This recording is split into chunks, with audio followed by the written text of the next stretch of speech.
ସାଙ୍ଗମାନେ ମଣିଷ ଭାବିଥାଏ ଗୋଟେ ଆଉ ଘଟିଲା ବେଳକୁ ଦେଖିଲା ବେଳକୁ ଆଉ ଗୋଟେ କଥା ଘଟିଯାଏ। ଯେମିତିକି ମୋ ସାଙ୍ଗରେ ଘଟିଛି। ଦେଖୁନାହାନ୍ତି, ବର୍ଷ ଶେଷ ବେଳକୁ ମୋ ସାନ ପୁଅର ଦେହ ଖରାପ ହେଲା। ତାପରେ ମୁଁ ଭାବିଲି କି ଯାହା ଯେମିତି ଛାଡ଼, ତା ଦେହ ବି ଭଲ ହେଇଗଲା। ଏଇଟା ଆକ୍ଚୁଆଲି ସାମ୍ବର ଦଶମୀର ଭିଡ଼ିଓ, ତ ବହୁତ ଡେରିରେ ଆପଣମାନଙ୍କ ପାଖରେ ପହଞ୍ଚୁଛି। ତ କାହିଁକି ଡେରିରେ ପହଞ୍ଚୁଛି ତାର ରିଜନ୍ ମୁଁ ଲାଷ୍ଟରେ କହିବି, ଭିଡ଼ିଓଟି ଲାଷ୍ଟ ଯାଏଁ ଦେଖିଲେ ଜାଣିପାରିବେ। ତ ମୁଁ ଭାବିଥିଲି କି ସାନ ପୁଅର ଦେହ ଖରାପ ହେଇଗଲା, ଯାହା ହଉ ଏବେ ସବୁ ଠିକ୍ ହେଇଯିବ, କିନ୍ତୁ ନାହିଁ, ତାପରେ ପରେ ମୋ ଦେହ ଖରାପ ହେଇଗଲା। ଆଉ ଆପଣମାନେ ଜାଣିଥିବେ, ଘରେ ଯଦି ଛୁଆର ଦେହ ଖରାପ ହେଲା ମାଆ ତା'ର କେୟାର ନେଇଥାଏ, ସ୍ୱାମୀର ଦେହ ଖରାପ ହେଇଥିଲେ ସ୍ତ୍ରୀ ତା'ର କେୟାର ନେଇଥାଏ। କିନ୍ତୁ ଯେତେବେଳେ ସ୍ତ୍ରୀର ଦେହ ଖରାପ ହେଇଥାଏ ତା'ର କେୟାର କିଏ ନେବ? ନା ଛୁଆ ନେବେ ନା ସ୍ୱାମୀ ନେବେ। କିନ୍ତୁ ମୋ ସ୍ୱାମୀ ଟିକେ ଅଲଗା ଟାଇପ୍ର, ମୋ ଦେହ ଖରାପ ହେଲେ ସେ ମୋର କେୟାର ନିଅନ୍ତି, କିନ୍ତୁ ବାକି ଘରର କାମ ତ ମୋତେ ସବୁ କରିବା ପାଇଁ ପଡ଼ିବ ନା। ମୋ ଦେହ ଏଠି ଏତେ ଅସୁସ୍ଥ ଥିଲା ସାଙ୍ଗମାନେ, ବିଶ୍ୱାସ କରିବେନି, ମୁଁ ଭାବିନଥିଲି କି ସାମ୍ବର ଦଶମୀରେ ଭୋଗ ତିଆରି କରି 3 ଟାଇପ୍ ପୂଜା କରିପାରିବି ବୋଲି।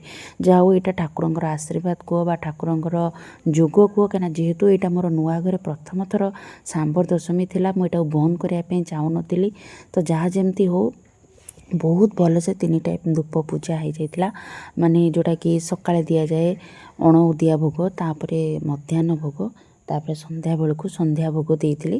ତ ପୂଜାପୂଜି ଯାହା ଯେମିତି ସବୁ ସରିଯାଇଥିଲା, କିନ୍ତୁ ସତ କଥା ଶରୀର ଏତେ ଅସୁସ୍ଥ ହୋଇଯାଇଥିଲା ସନ୍ଧ୍ୟାବେଳେ, ଆଉ ଭିଡ଼ିଓକୁ ଏଡ଼ିଟିଂ କରିବା ପାଇଁ ବିଲକୁଲ ବି ମାନେ ମନ ଟାଣୁନଥିଲା।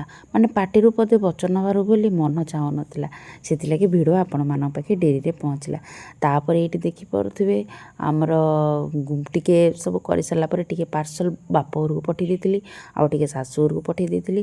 କାହିଁକିନା ଟିକେ ଯାହା ବି ଭଲ ମନ୍ଦ କର ନା, ଟିକେ ସମସ୍ତେ ଖାଇଲେ ଭଲ ଲାଗିଥାଏ। ସମସ୍ତଙ୍କ ପାଟିରେ ଯଦି 10 ଜଣଙ୍କ ପାଟିରେ ଯଦି ଖାଇବାଟା ପଡ଼େ ତାହେଲେ ଭଲ ଲାଗେ। ଆଉ ନିଜେ କରି ନିଜେ ଖାଇଦେଲେ ତା'ର ମଜା ମୋତେ ଆସିନଥାଏ। ଆଉ ଏଇଠି ଦେଖୁଥିବେ ଗେଲୁ ତ ନାହିଁ, ତା ପୂର୍ବଦିନ ଗେଲୁ 6ରେ ସବୁ ଛୁ ମାରିଛି, ପଳେଇଛି ମୋତେ ଧୋକା ଦେଇକି। ଆଉ ଏଇଠି ପୂଜା କରିଥିଲି। ଆଉ ଛୋଟ ଛୁଆ ଗୋଟେ ପୂଜା କଲା ବେଳେ ରହିବା କଥା, ସେଥିଲାଗି ମୋର ଯିଏ ଟ୍ୟୁସନ୍ର ଝିଅ ଆରାଧ୍ୟା, ତ ତାକୁ ଡାକି ଦେଇଥିଲି, ସିଏ ଆସିକି ଥିଲା। ତ ତା'ର ଅଭାବଟା ବି ମେଣ୍ଟେନ୍ ହେଇଯାଇଥିଲା, ଭଲ ଲାଗୁଥିଲା। କିଏ ଗୋଟେ ଛୁଆଟେ ଘରେ ଏପଟ ସେପଟ ହେଉଥିଲେ। ଆଉ ଥଣ୍ଡା ବି ଏତେ ଜୋର ପଡ଼ିଥିଲା ଆଜ୍ଞା, ଆପଣ ବିଶ୍ୱାସ କରିପାରିବେନି।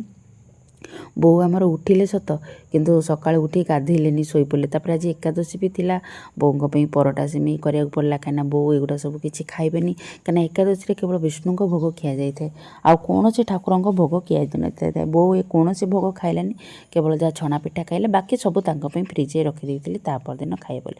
ତାପରେ ଏଠି ରାତିରେ ତ ଏତେ ଟାୟାର୍ଡ଼ ଲାଗିଥିଲା, ଆପଣମାନେ ମୋ ଫେସ୍ ଦେଖି ଜାଣିପାରୁଥିବେ କି ପ୍ରକାର ଟାୟାର୍ଡ଼ ଥିଲି। କ୍ୟାମେରା ଧରିଛି, ସେ ବି ଅଧା ସୁଟିଂ ହେଇଛି। ତ ରହିଲି ସାଙ୍ଗମାନେ, ଜୟ ଜଗନ୍ନାଥ। ଭିଡ଼ିଓଟି ଯଦି ଭଲ ଲାଗିଥିବ ନିହାତି ଭାବରେ କମେଣ୍ଟ କରି ଜଣାଇବେ।